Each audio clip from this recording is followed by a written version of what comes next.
Hello दोस्तों, एक बार फिर से स्वागत है आपके अपने भरोसेमंद यूट्यूब चैनल पर। नए साल का आगाज देश भर के लाखों पेंशन धारकों और केंद्रीय कर्मचारियों के लिए लेकर आया ढेर सारी खुशियों की सौगात। अपनी मांगों को लेकर सरकार के साथ कई बार कर चुके थे मीटिंग। पेंशन धारक और केंद्रीय कर्मचारी संघ लंबे समय से कर रहे थे मांगे। आखिरकार सरकार को माननी पड़ी, हो गया बड़ा ऐलान। एक के बाद एक कई बड़ी खुशियों की सौगात। 18 माह बकाया डीएरियर भुगतान को लेकर लगभग पिछले 5 सालों से चली आ रही थी मांगें, आखिरकार बन गई बात। पेंशन और वेतन वृद्धि के लिए लगातार प्रयासरत थे सभी पेंशनधारक और केंद्रीय कर्मचारी। अब जाकर आया पेंशनधारकों और कर्मचारियों के हक में बड़ा शानदार फैसला। इसी के साथ साथ फिटमेंट फैक्टर बढ़ोतरी को लेकर भी बड़ी खुशखबरी, साथ में फैमिली पेंशन और फिक्स मेडिकल अलाउंस को लेकर बड़ा जबरदस्त अपडेट। पेंशन बढ़ोतरी के साथ पेंशन एरियर के तौर पर लाखों रुपए एक साथ। जानेंगे सभी खबरों को विस्तार से। सबसे पहले वीडियो को लाइक कर दीजिए, क्योंकि एक लाइक ही हमारी मेहनत का फल होता है। साथ में चैनल पर फर्स्ट टाइम विजिट किया तो चैनल को सब्सक्राइब करके बेल आइकन दबा दीजिए, ताकि कर्मचारियों, पेंशन भोगियों और जवानों से संबंधित वीडियो का नोटिफिकेशन आपके पास पहुंचे सबसे पहले। तो चलिए जानते हैं खबरों को विस्तार से बिना किसी देरी के। 7वें वेतन आयोग की समय सीमा 31 दिसंबर 2025 को खत्म हो गई है। टेक्निकली रूप से आज से 8वां वेतन आयोग लागू हो गया है, लेकिन अभी ऐसा नहीं है। इसी वजह से 8वें वेतन आयोग लागू करने के लिए बनी कमेटी ने अपनी रिपोर्ट सरकार को नहीं सौंपी है। रिपोर्ट मिलने के बाद सरकार उस पर विचार करेगी और फिर 8वें वेतन आयोग को लागू करेगी। इसके बाद केंद्रीय सरकारी कर्मचारी की सैलरी में और पेंशनधारकों के पेंशन में 8वें वेतन आयोग के तहत बढ़ोतरी होगी। हालांकि इतना तय है कि जब भी नया पे कमीशन लागू होगा, कर्मचारियों को एरियर दिया जाएगा।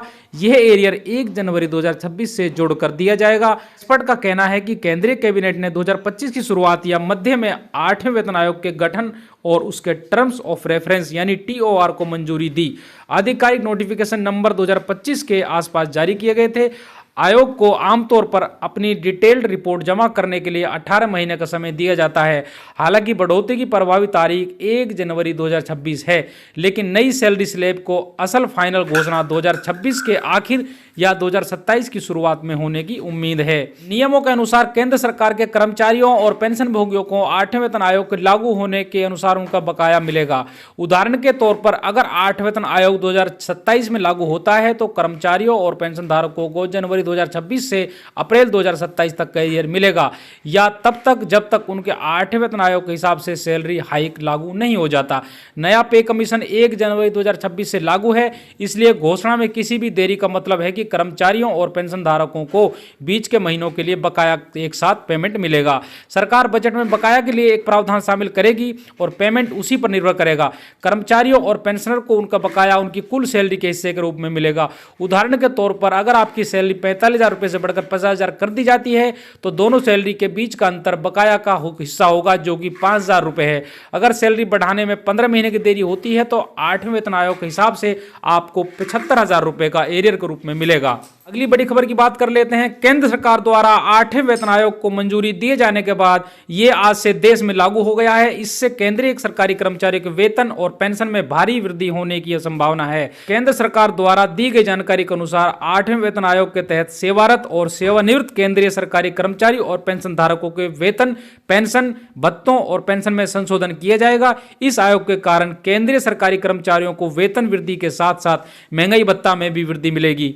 दूसरी ओर 8वें वेतन आयोग के तहत वेतन वृद्धि का प्रतिशत अभी तक केंद्र सरकार द्वारा घोषित नहीं किया गया है, लेकिन कुछ मीडिया रिपोर्ट्स के अनुसार उपयुक्तता कारक के आधार पर केंद्रीय सरकारी कर्मचारी के मूल वेतन में 18,000 से 51,000 तक की वृद्धि हो सकती है। इस आयोग के दायरे में लगभग 50 लाख केंद्रीय सरकारी कर्मचारी और 65 लाख से ज्यादा सेवानिवृत्त पेंशन भोगी आएंगे। सरकार हर 10 साल में एक वेतन आयोग का गठन करती है, जो कर्मचारियों के वेतन और पेंशन का मूल्यांकन और संशोधन करता है।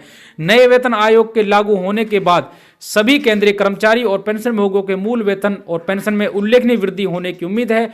8वें वेतन आयोग के तहत वेतन वृद्धि प्रत्येक कर्मचारी के पद के अनुसार अलग अलग होगी। सरकारी कर्मचारियों के 18 पद हैं। 2015 में 7वें वेतन आयोग के लागू होने के बाद से वेतन संरचना में कोई बड़ा बदलाव नहीं हुआ है, लेकिन अब मुद्रास्फीति की प्रवृत्ति, वास्तविक वेतन में गिरावट, आर्थिक व्यवहार्यता और व्यापक मुआवजा नीति को ध्यान में रखते हुए बड़ी संख्या में केंद्रीय कर्मचारियों को 8वें वेतन आयोग से लाभ मिल सकता है। 8वें वेतन आयोग के प्रारंभिक अनुमानों के अनुसार देश की आर्थिक मुद्रास्फीति के संबंध में निर्धारित फिटमेंट फैक्टर 2.57 हो सकता है।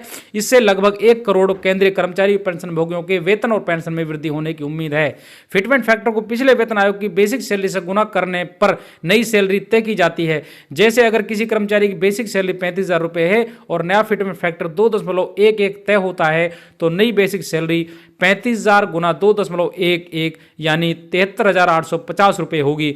दरअसल पूर्व में उन्होंने ये तर्क दिया गया था कि डीए को बेसिक पे में मर्ज ना करने से सैलरी की वैल्यू में काफी कमी आई। साथ ही यह मांग भी की गई कि सैलरी में रिवाइजन हर 5 साल में किया जाना चाहिए, ना कि 10 साल में। केंद्र सरकार कर्मचारी और पेंशनर की यूनियंस अभी तक भी ये मांग कर रही है कि मौजूदा महंगाई भत्ते और महंगाई राहत को मूल वेतन में मिला दिया जाए। इसकी वजह यह है कि वर्तमान डीए की दर वास्तविक खुदरा महंगाई की मार को कम करने में नाकाफी साबित हो रही है।